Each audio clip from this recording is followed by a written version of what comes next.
former UK ambassador to the US. All of this is very damaging and is also a Russian script, frankly. It's very, very strange stuff. Trump's team aren't saying very much of this. So this is all coming out of the White House, and it's deeply disturbing. The father of a missing British journalist in Brazil says her disappearance is very worrying. Derek Peet says his daughter Charlotte flew to Sao Paulo without telling her family, which isn't normal behaviour for her. The policing ministers told LBC nothing's off the table on tackling knife crime as a series of new measures are announced. It includes tougher jail sentences for selling them to children. The Vatican's given an update on the health of the Pope, describing his condition as stable. The 88-year-old remains in hospital with pneumonia. And the government's warned of a bumpy road back to the Bank of England's 2% inflation target. It rose to 3% in January, the highest in 10 months. In the city, the FTSE 100 closed down 54 points at 87.12. The pound buys $1.25 and €1.20. LBC weather, rain moving eastwards tonight, a risk of thunder in the north and west, but feeling milder with a low of 2 degrees. From Global's newsroom for LBC, I'm Daryl Jackson. This is LBC from Global, leading Britain's conversation. Cross Question with Iain Dale. Hello, warm welcome to Cross Question. It's Iain Dale with you on LBC until 10 for an hour of political debate with Steve Wright, the newly elected General Secretary of the Fire Brigades Union, Paul Scully, former Conservative MP and Minister, Lucy Harris, former Brexit Party and Conservative MEP, and Barry Gardner, Labour MP for Brent West, who has appeared on this programme more times than anyone over the last 8 years. What an achievement. You are the Nigel Farage of this programme, because I think he's been on Question Time more than anybody else.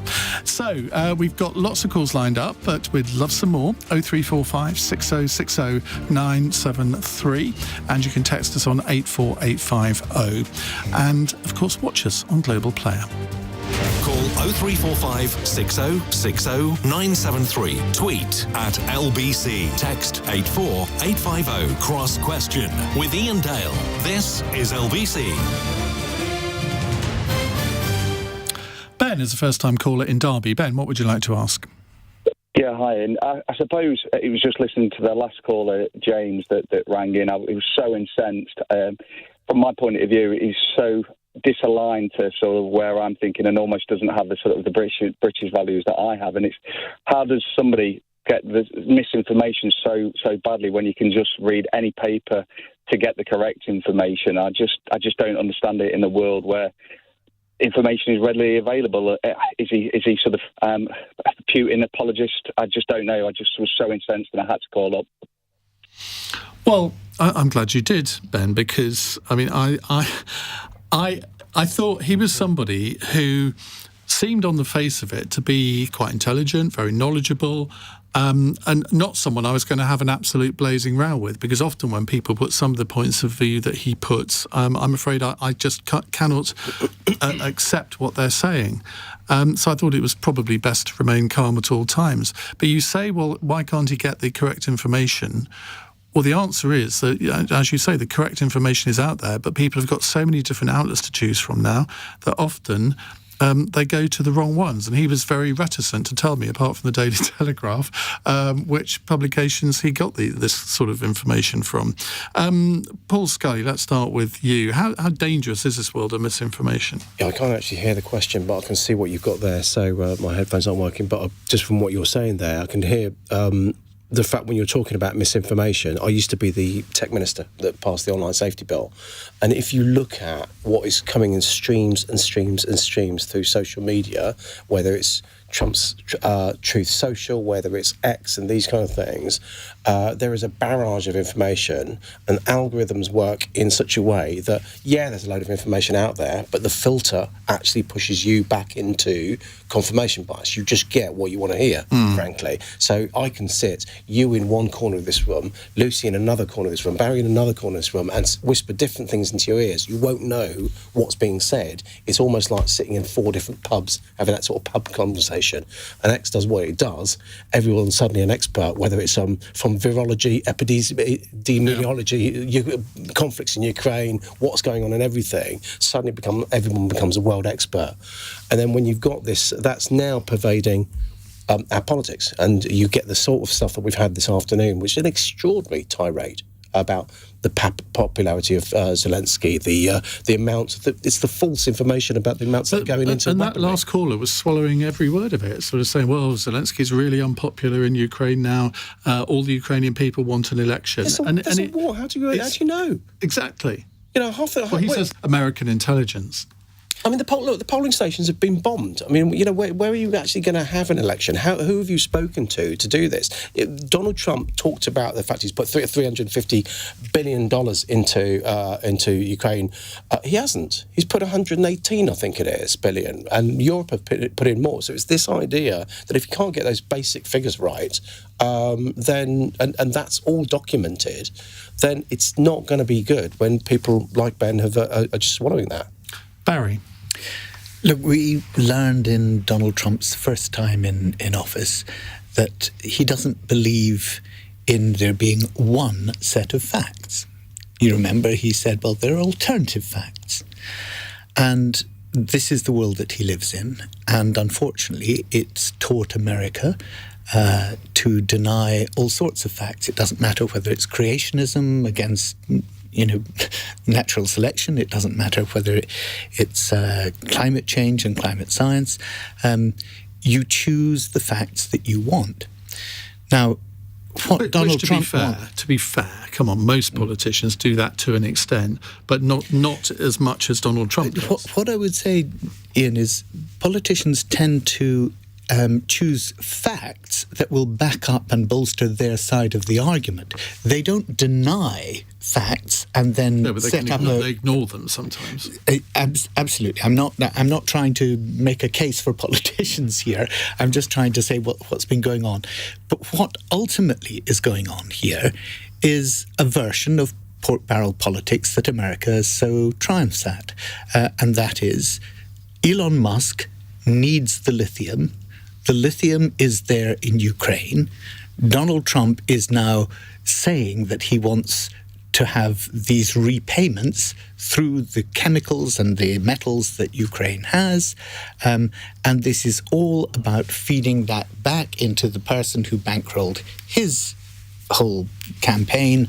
And is it really that? I mean, even I'm slightly blanching at that, what you could term a conspiracy theory if you were being so minded. Well, he has asked for 500 billion of raw material. I know, but to say that it's all for Elon Musk, I mean, that's stretching. No, it's not all for Elon Musk, but you can't deny that Elon Musk is going to depend on quite a lot of lithium, and Ukraine has quite a lot of lithium, and it's likely... For its Tesla batteries. Yeah, indeed.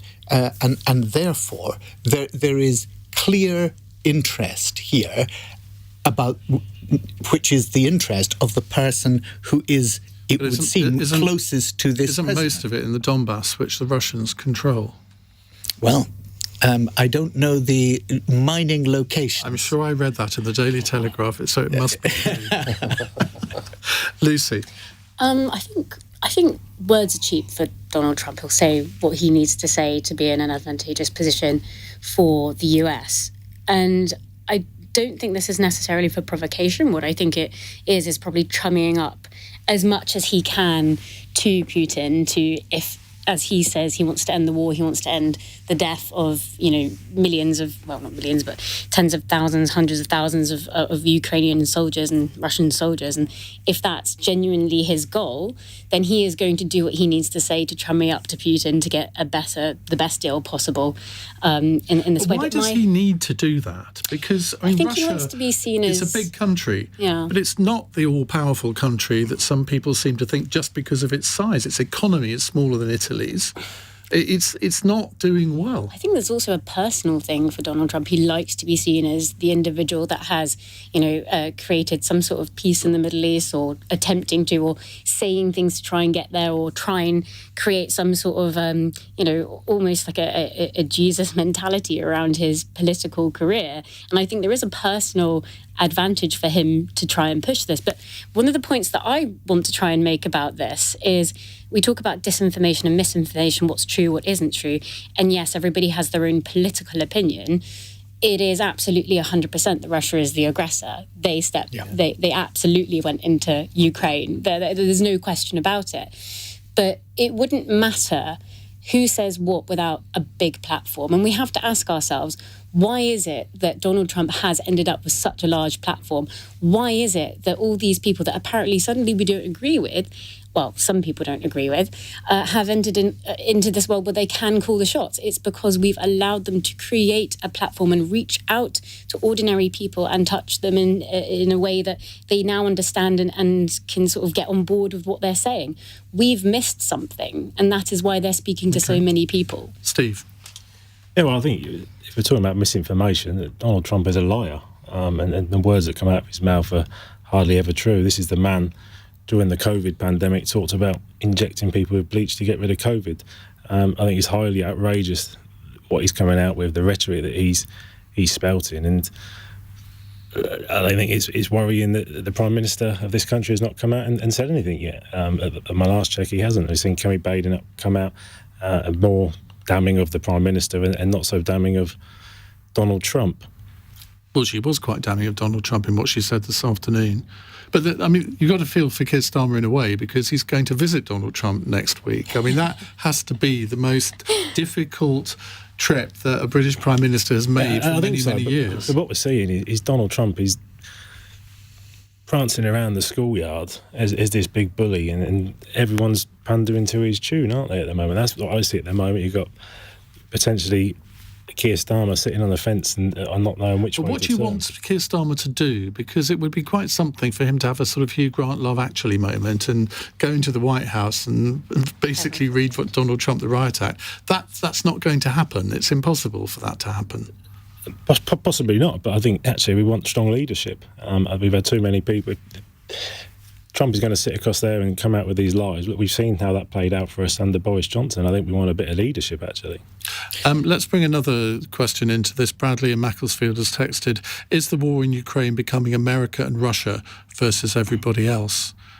Does sort of feel like that, doesn't it? Well, the narrative is. The narrative clearly is. But it's Europe and in particular the countries around Ukraine that are the most fearful, the most affected by this, and the most with the most to lose and the most to gain from peace.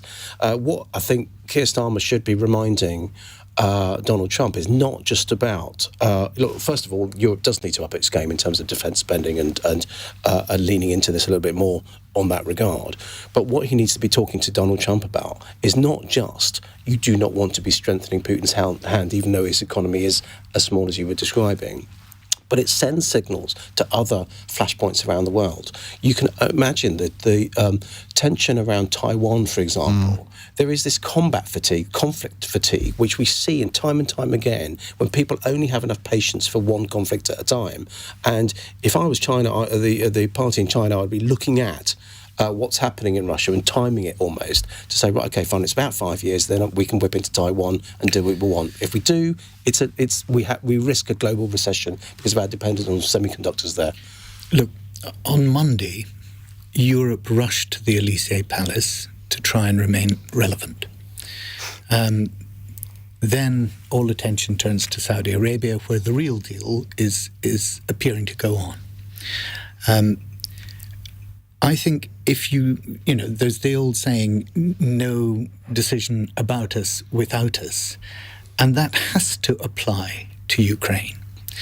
But it also has to apply for Europe to be part of any deal. And you only have to look back 100 years at what happened at Versailles, or before that, go back another 100 years at what happened at the Peace of Utrecht. All of these set up the disasters that were then to follow and the failures of diplomacy that were then to follow, because they imposed harsh reparations and they did not actually consult everybody around the table when they made the deal. I think we want to hear more about the Treaty of Utrecht. Or maybe not. I doubt you do. No, I don't really. But I absolutely take the point. Historically, there are huge precedents here. And if we don't learn from history, what's the point of doing history? We study history in order to try and learn from it. And if we just go about the same way, where the two powers carve this up between them. I mean, that was what it was called, the carving up of Europe. And it's a mistake. But of course, the difference there was that in all of the different treaties or agreements that you've mentioned, it was the aggressor, the country that started the war, that was made to pay reparations. Here, we're talking about the opposite. Absolutely. And that's what makes it even crazier for it just to be a carve-up between Russia and America. Totally. And when you look at the amount, and Trump said the Americans have contributed $350 billion, it's actually about half that, and Europe has contributed more, which I would have thought logic would dictate, I don't know if any of you want to comment on this, that it ought to be Europe at the table in the vanguard rather than the Americans. Sure. Well, I would say, looking at how Europe acts when it's when COVID happened, when Ukraine first kicked off, they were slow to act. From my position and how I see them, they are paper pushers. They are theorists. They are not practical people who rush to make big, strong decisions. But they did step up to the plate in the end. In the end, the end. I mean, Germany ripped up 70 years of foreign policy to do what it's done. And we can all sort of say, well, they should have been quicker and all the rest of it. And I agree with that. But let's not underestimate the fact that both NATO and the European Union, with the exception of Hungary and Slovakia, but even they've actually gone along with it, with the exception of those, they've been completely united on Ukraine, something that you would have never predicted. Yeah, I mean, it is worrying where this pro-Russia element to our politics has come from in the West. And, I'm looking at, the online stuff that Paul was talking about previously. When you see a group of, I don't call it disinformation, misinformation, but when you start seeing this more, and it's often on the very far left and on the very far right, where you get this sort of small growing, pro-Putin, he's a strongman kind of element to politics that people buy into. And I do wonder whether that's carrying a lot of the sentiment that is supporting this insurgence of pro-Russian mentality. There is an element of strong leadership, or strongman leadership, that's coming into Western discourse anyway. I mean, we've seen it with Trump, obviously. We've seen it with people pushing away from the sort of soft incumbency, that gentle agreement or liberal agreement that we've had in the last sort of 20 years across Europe. People are pushing against that. That's why you get those surveys of younger people saying, they're pushing against democracy. They wouldn't mind if there was a dictator, as long as it's their dictator, of course. They would hate it if it was totally the opposite end. Well, Steve, Kir Starmer's obviously been listening to the programme because he has now issued a statement. Kir Starmer has tonight held a phone call with Volodymyr Zelensky. Downing Street tells us they stressed the need for everyone to work together. The Prime Minister expressed his support for President Zelensky as Ukraine's democratically elected leader and said that it was perfectly reasonable to suspend elections during wartime, as the UK did during World War II. The Prime Minister reiterated his support for the US-led efforts to get a lasting peace in Ukraine that deterred Russia from any future aggression. Any quick comments on that? Sort of thing you'd expect a Prime Minister to say, I guess? Well, a lot of it was motherhood and apple pie. But as you pointed out earlier, he is going to Washington next week, and it is difficult to confront in advance of that, because he has to have some sort of negotiating capacity when he gets there. But I do think that it was jumping the gun earlier in the week when Kir Starmer said, if there's a peace deal, we'll put troops on the ground. I didn't like that, because I felt, look, let's look at the peace deal. Let's actually understand what the key negotiators and everybody else has agreed before you actually begin to say that you're prepared to do that. Now, it may have been that he was doing that because he wanted to show Trump in advance of going to Washington that, the UK was going to be the strong man and the leader here in Europe, and to give him more negotiating power in Washington. But it felt to me rather like a hollow gesture. It's sort of saying, well, if there's a peace deal, there's two conditionals here. One, is there going to be a peace deal? And two, what's actually the nature of that deal? What is the deal before you actually? So if there were a vote in Parliament on the UK sending peacekeepers to Ukraine, you would vote how? I would wait to see the deal before I took a decision on that. And I would also want to see who else in Europe was going to be contributing to that peacekeeping force and what were the prospects of success and it not degenerating. And actually, this is the point of looking back to things like Versailles, because an armistice is simply a cessation of hostilities. It's not a peace deal. It doesn't have the focus on getting a deal. I was trying to lead you into a responsibility there, Barry, but you successfully rebutted my attempt. I think the point, Ian, I think there was a discussion yesterday or the day before about it not even being a parliamentary decision to put troops on the ground, and quite clearly that needs to be the case, and there needs to be that vote that takes place. But no, constitutionally, though, doesn't. No, but I think there should be usually confirmatory. But I think we should be having that. History has played out, and I think it should be a parliamentary decision, and people need to be held account on the decisions and the vote they take. Right, we'll move on in just a moment. You're listening to LBC. It's Cross Question. It's 8:20. This is LBC. Thanks.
Cross Question with Iain Dale. Watch live on Global Player. This is LBC.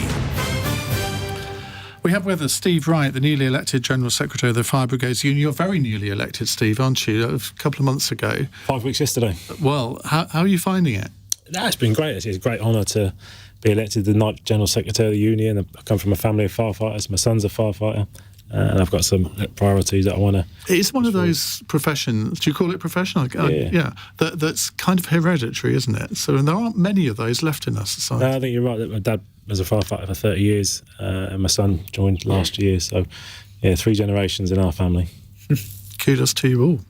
Paul Scully is here, former Conservative Minister. How are you adapting to civvy life? I'm loving it. I'm back to real life. It's fantastic. I call it real life rather than civvy life. Because you still appear quite a lot on the media, Well, this gives me my political fix. I can talk about them rather than being one. It's not being responsible. Yeah, exactly. Then I can walk away from it, you see. This is the thing. But it does mean that, when we come to the economy, I'm a user, shall we say. I'm back to the, the person that's affected by the tax changes directly rather than talking about it. Be careful when you use that phrase. It could be misinterpreted. Lucy Harris, former Brexit Party and Conservative MEP, and you're back in the Conservative fold. I am in the Conservative Party, yes.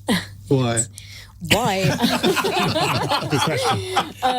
That was cruel. It's a cruel question, but I get it, I understand. No, for most Brexit Party people went with Nigel Farage to Reform UK. Yeah, no. I defected in 2019 to the Conservative Party. I'm very, very pro Brexit still am.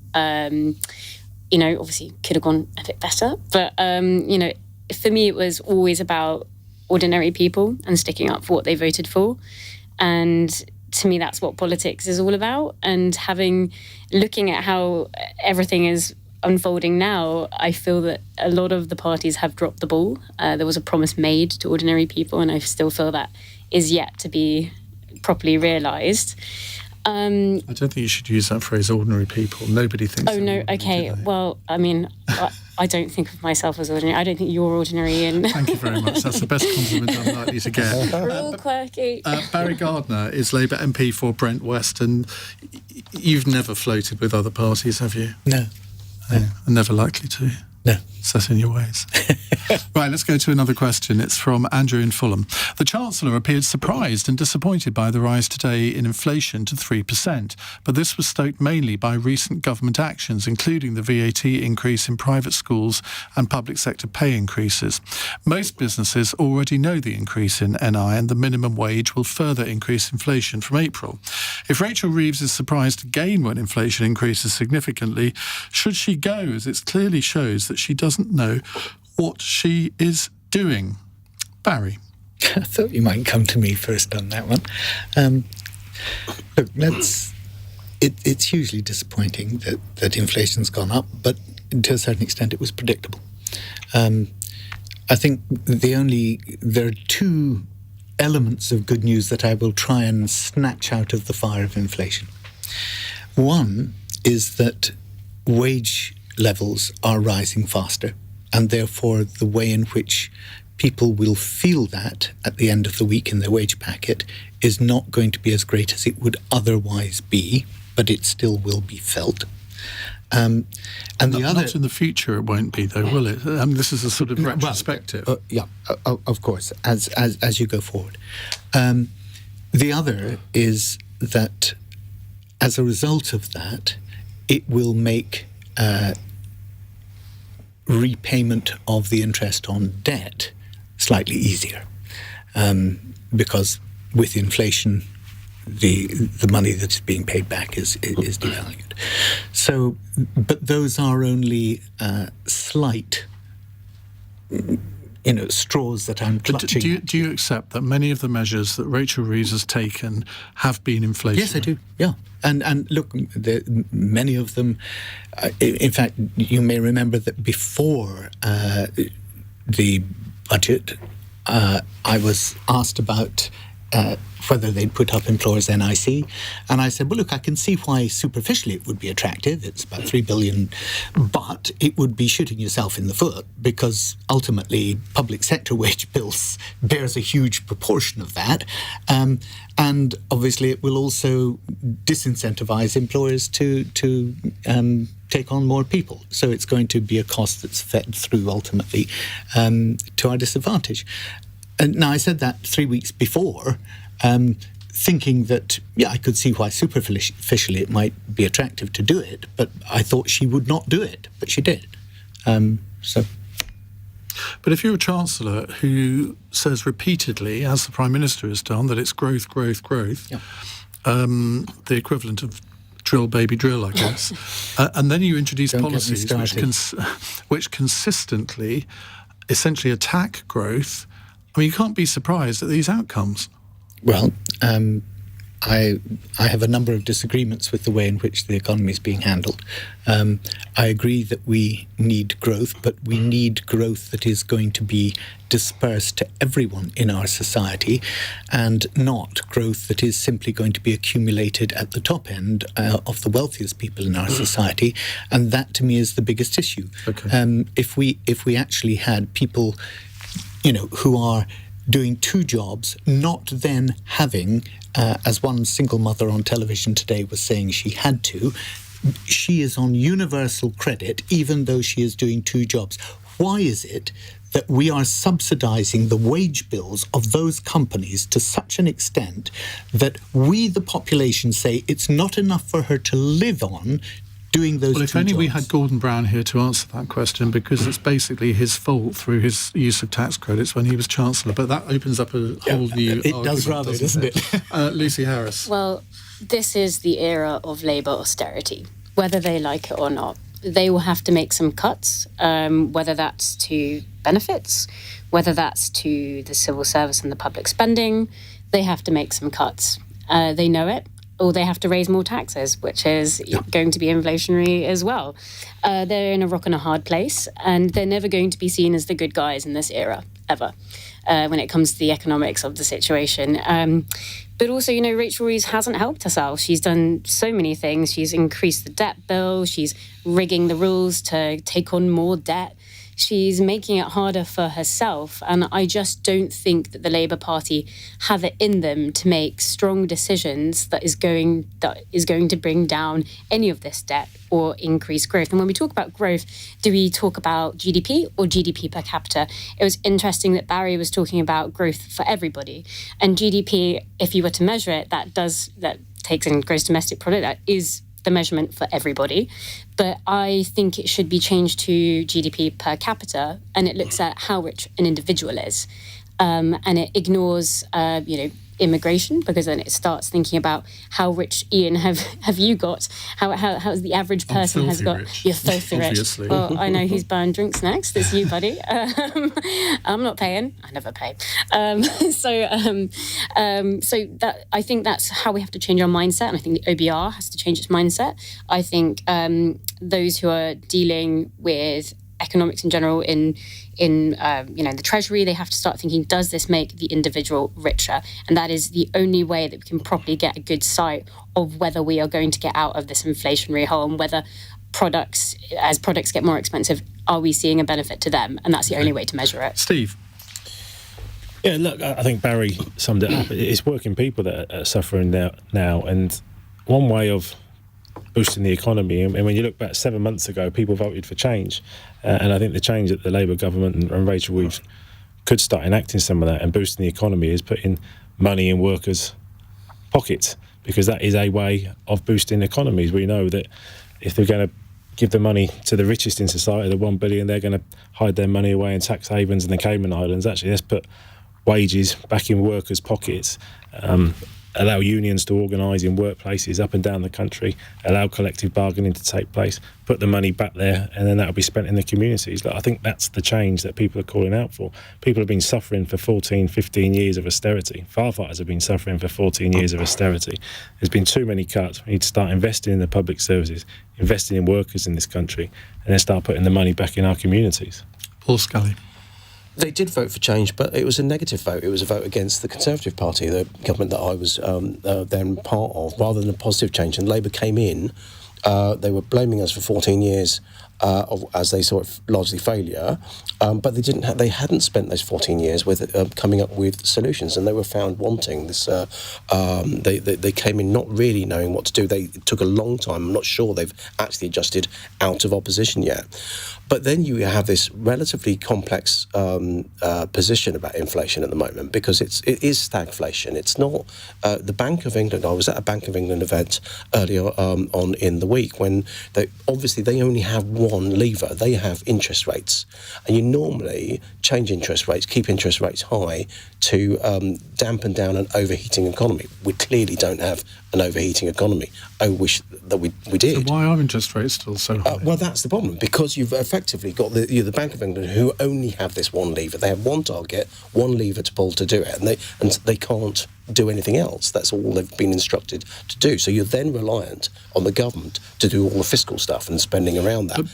But these inflation figures will presumably persuade the Bank of England to keep interest rates high. Well, then you're in that, you're in that spiral. Because actually, what you need to be doing, if you're going down the growth agenda, which we should be doing, you need to be reducing interest rates to actually inspire innovation and people investing in their own business. But if you look at the question was talking about private schools, I think education inflation is running about 12% at the moment. So it's incredibly high, based on that, largely based on that VAT increase. We've talked about the national insurance jobs tax as well. A lot of the decisions that Rachel Reeves has taken, and of course, it's just the mood music. It's the lack of confidence that she's put into. Well, this spring statement in March is going to be very, very interesting, isn't it? Because I think that really is going to signal which direction the government are going to go in. Now, I'd love to continue this discussion, but we do have to go to the news headlines at 8:33 on LBC with Daryl Jackson. Sir Kir Starmer's called Volodymyr Zelensky to express support for him as Ukraine's democratically elected leader. The Prime Minister also said it was perfectly reasonable to suspend elections during wartime after US President Donald Trump called Ukraine's president a dictator without elections. The father of a British journalist missing in Brazil has described her disappearance as very worrying. 32-year-old Charlotte Peete hasn't been heard from since the 8th of February. And Tesco says it's fixed a technical issue which caused problems with people's online shopping earlier. Hundreds of customers complained products were wrongly being shown as unavailable at the checkout. LBC weather, rain moving eastwards tonight, a risk of thunder in the north and west, but feeling milder with a low of 2 degrees. This is LBC. Hey,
Leading Britain's conversation. Cross Question with Iain Dale. Alexa, send a comment to LBC.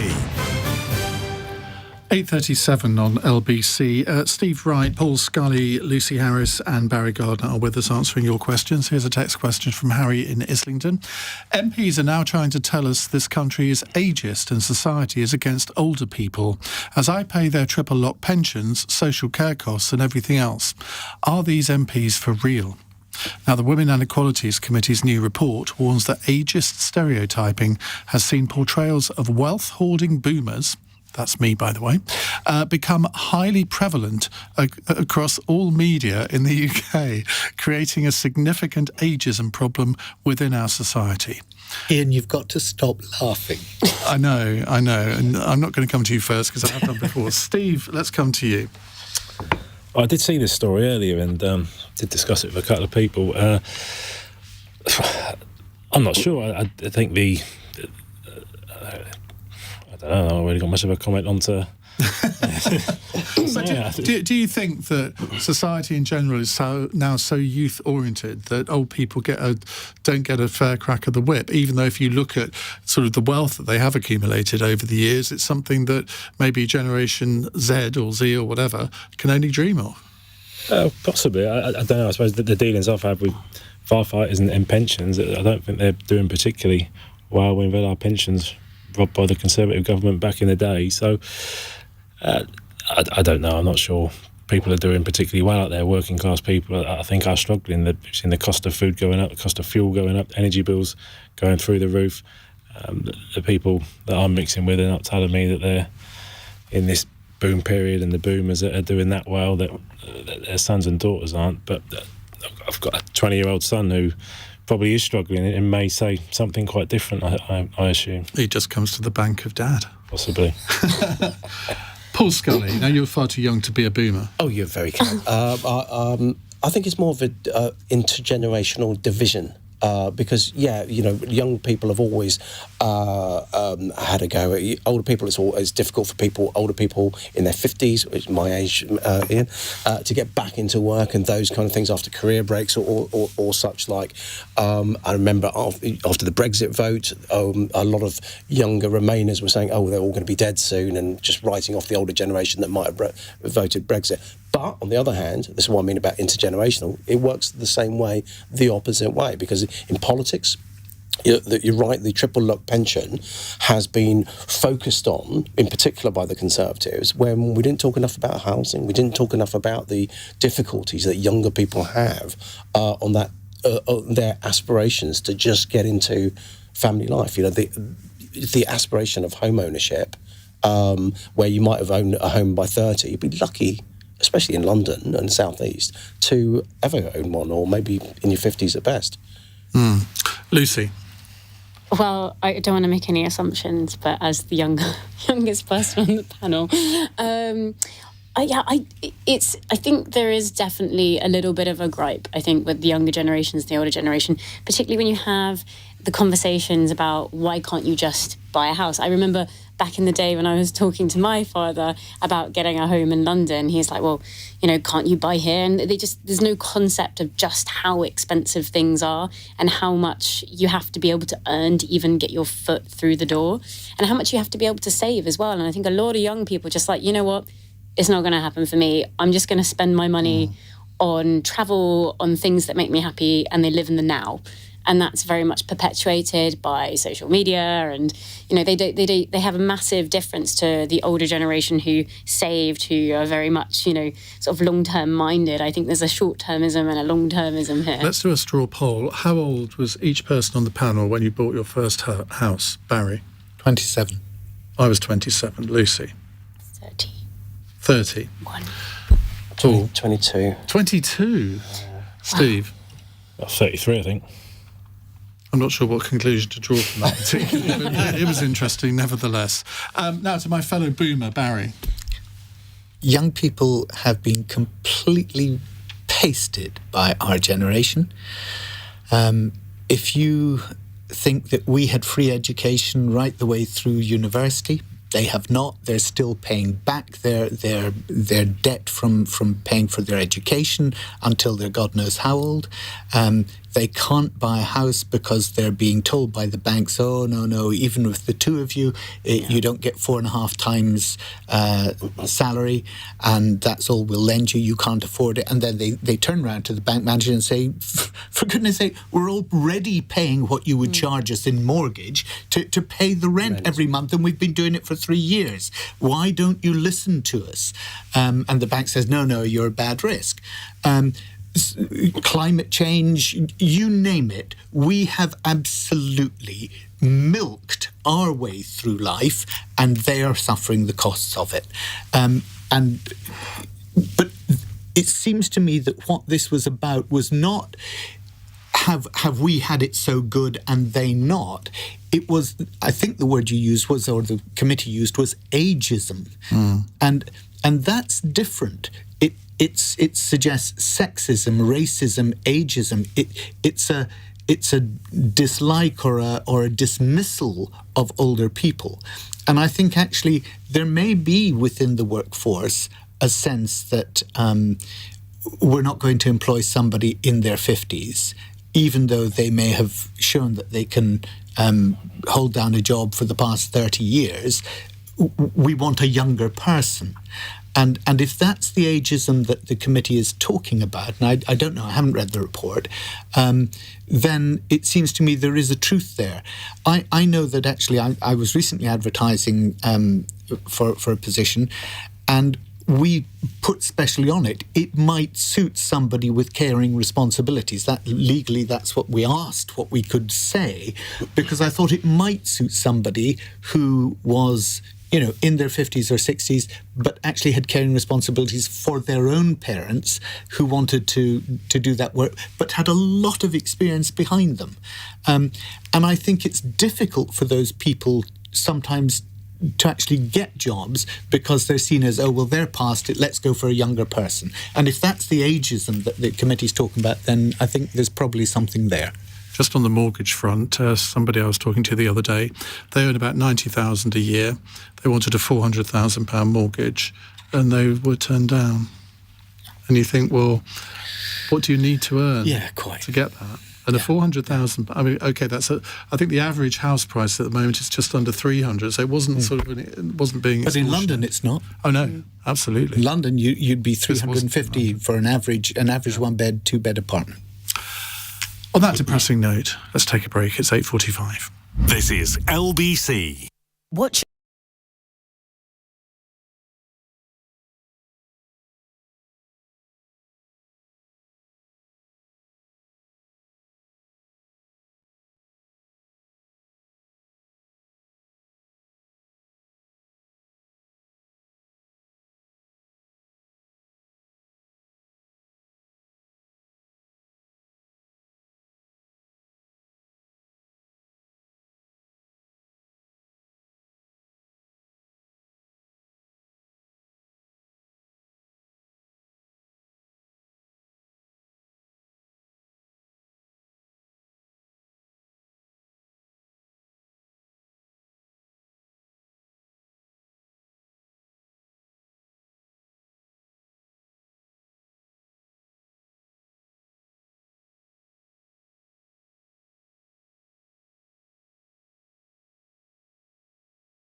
Cross Question with Iain Dale on LBC.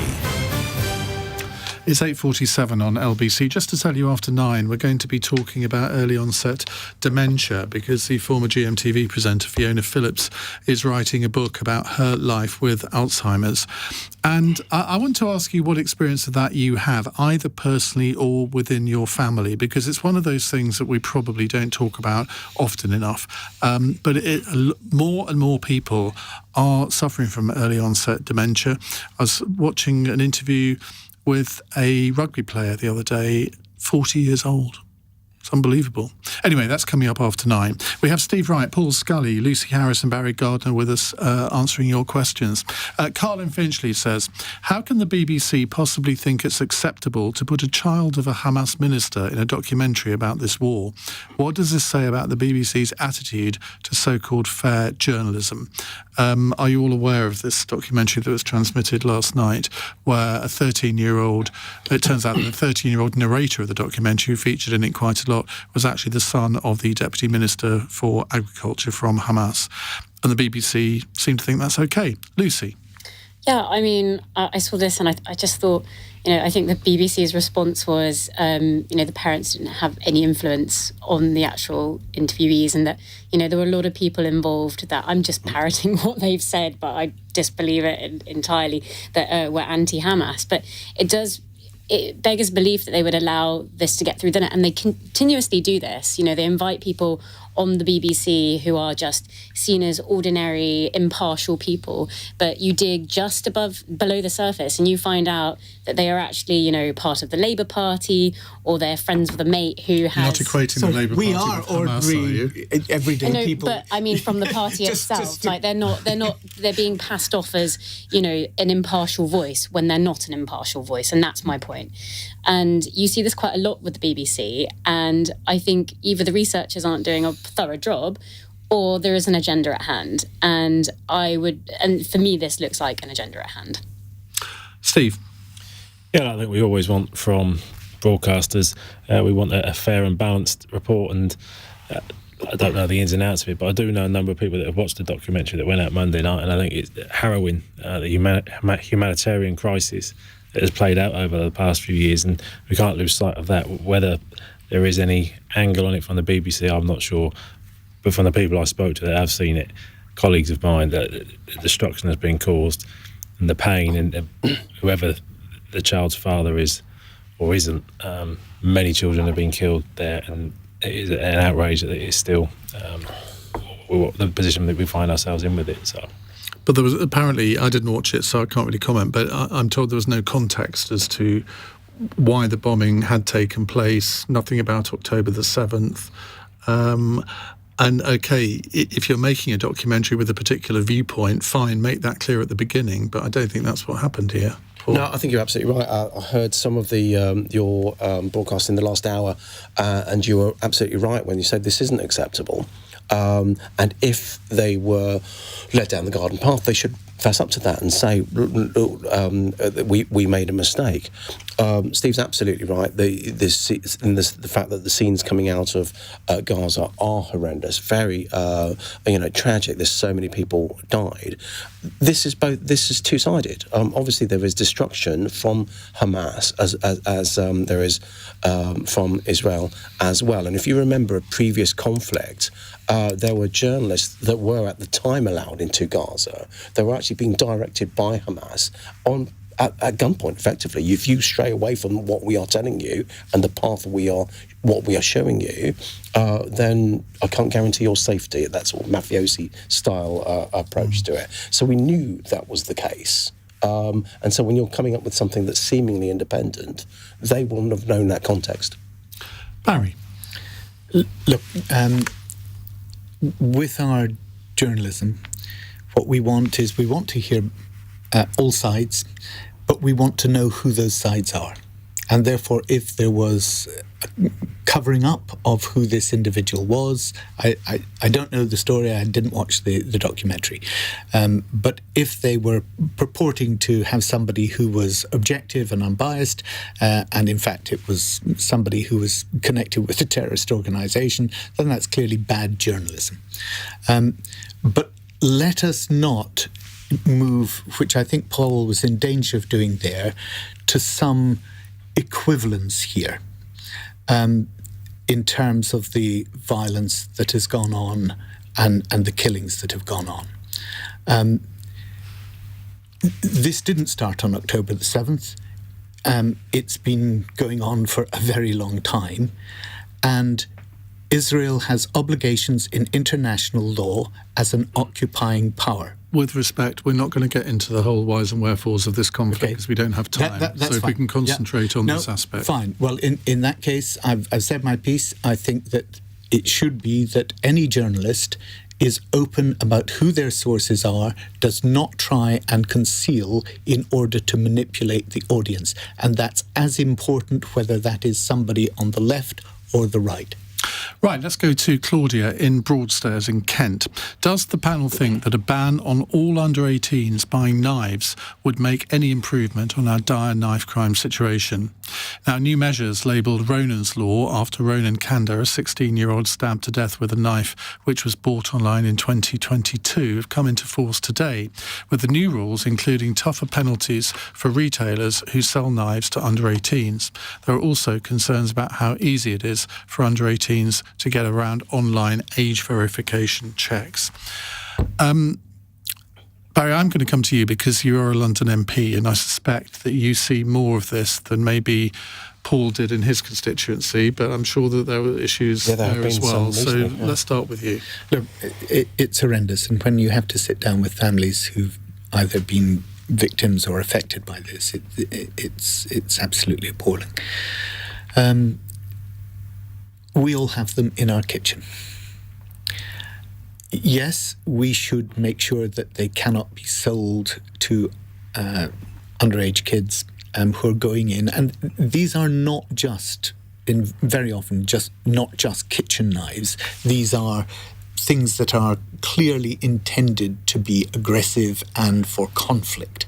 But if somebody is going to arm themselves, and very often they're doing it under the pretext that, well, they're afraid that somebody else will have a blade and therefore they need to carry one as well. And what we need to do is we need to de-escalate the whole thing. And it's very difficult to do that if kids can go into a shop or go online and buy what is clearly an offensive weapon when they're underage. It doesn't block it, doesn't stop this happening because they can just go into their kitchen, but it would at least help. Paul? Yeah, I agree. I mean, look, you're right, it doesn't happen very often in Sutton, but it's increasing. I remember there was a poor lad that was stabbed just outside Sutton Station not long before the election, and there's been subsequent stabbings in and around the area. So it's happening more and more, unfortunately, around London. But Barry's right; it will have an effect, and so I think it's something worth pursuing. But it's we need to do a wider bit. You almost have to start with the arrests, so stop and search and these kind of things, and work backwards. So sentencing and stop and search, and work backwards, because actually, by the time someone's got a knife in their hand, it's too late. Let's start with youth services. Let's start with giving kids something to do. Well, that's what I meant. But the easier answers at that end. But actually, it's education and youth services that are actually stopping people having the knife in their hands in the first place. Getting involved in the gangs, having mentors, having people that they respect, who can lead them in the right direction and give them some sense of purpose. It goes back to the age thing. It's not me and Barry going into schools talking about it. It's actually people that they can relate to and really a sense of. But it's actually primary school. The younger generation, like Lucy. Absolutely. Like me. Anyway, no, on this topic, I sort of think, by all means give it a go. But if people want to get hold of things, they do. I mean, alcohol, drugs, if they do want to get hold of it, they will. And, let's see what happens. But isn't it interesting that drug consumption, alcohol consumption among this generation are much lower than they would have been in any of our generations at that age, and yet knife crime seems to be proliferating. And I don't understand why some things people are getting much more puritanical about, but seem quite happy, well, not happy, but more willing to carry weapons. I mean, everyone always says it's down to the economy, it's down to how people feel disaffected in society, their place in society. And I think there is an element of people not feeling like they are part of society, especially here in London. And the memories that come flooding back whenever he sees this image. Is there any photo or picture that you hold dear that brings back a good memory of strong sense of nostalgia? Lucy? I had two photos in mind, but I had one of my mother in a coffee shop when I just finished university and she was getting better from cancer. And she looked so happy, her hair had come back, she looked wonderful, but I lost it. And so it's sort of embedded in my head, but I'm never going to get it back. So, yeah. Oh, sorry, not supposed to bang the desk. So it exists, but it existed on Instagram. But during the Brexit fights, I'm assuming someone who didn't like my position sort of took over my channel, and oh my goodness, yeah, so I lost it forever. So I miss it. Well, that definitely wasn't a fun bit. That wasn't of the question. fun. Barry, lighten the mood. Well, mine is a photograph of Paul Boateng with his arm around me on election night in 1997, having just had the announcement that I was going to become a member. Well, I was then a member of Parliament, and I keep that on my desk still, actually. I have a similar photo which brings back opposite memories for me of election night in 2005, where the Eastern Daily Press took a picture of me as a losing Conservative candidate sitting on a bench at the count with a clown with his arm around me. Sounds a bit And the scary. Daily Press said the clown candidate, because he was a candidate too, consoling losing Conservative candidate Iain Dale. What we were actually doing was watching a little portable television of Justine Greening winning a seat in Putney. And it wasn't consoling me at all, but that's seared on my mind. Horrible. Steve? Yeah, mine is a picture of me when I passed out as a firefighter, 18 years of age, and it is a picture of my mum and dad with me. And my dad, as I said, was a 30-year firefighter, and he died early into his retirement of cancer. And you may know that firefighters are more at risk of getting cancer due to the job that we do and the contaminants. I didn't know that. Yeah. So firefighters are more likely, 1.6 times more likely to die of cancer. And we've seen the reports from the Grenfell Tower fire that 1 in 4 firefighters have contracted or have got cancer and other illnesses. So that drives me on. So we have a campaign to reduce the risk of cancer in firefighters. It's around protection of firefighters, investment in equipment, reorganisation of fire stations to make sure they're better protected, annual screening of firefighters, and legislation in place to protect them. So it's that picture, because I think that drives me on to make sure that my son, who's now in the fire service, we are reducing the risk to cancers to firefighters for the next generation. Paul? I just showed you a photo of me when I was about 8 or 9 with my grandparents and my cousins. And Fine that's head of hair you had. I actually had. And that was, I had a great childhood, and it always brings back those memories. But I do have another photo of me as a 17-year-old with even more hair, sitting with a can of Heineken, I think, on top of Castle Mound in Bedford.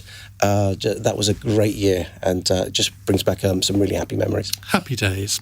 Now, thank you all very much indeed for coming on the programme tonight. Tomorrow's panel includes the Labour MP and Chair of the Defence Select Committee, Tan Dessy, former Conservative MP and Armed Forces Minister James Heapy, and the this is Monday, and the education policy expert and former government advisor Sam Freedman. And of course, tomorrow we have the High Court Judge Jonathan Sumption on the programme for an hour, talking about his new book. A very, very interesting man. You'll want to talk to him, I'm sure. Now, coming up in the next hour here on LBC, I want to talk about early onset dementia, because former GMTV presenter Fiona Phillips is opening up about her life with Alzheimer's. She's only 64. She was diagnosed 2 or 3 years ago. She says, I hope this book can show people a little about what it's like to live with Alzheimer's, how frightening and confusing it is, but also how much life can still bring joy and be valued. And if you or someone you love is in the early stages of Alzheimer's, I hope this book brings you some comfort. I want you to know you're not alone. And that's kind of why I want to do this hour, because there'll be many people who think that they're the only ones. Well, you're not. I want to hear your experience and maybe your family's experience too. On your radio, on Global Player, and Play LBC. leading Britain's conversation. This is LBC. From Global's newsroom, the Prime Minister says it's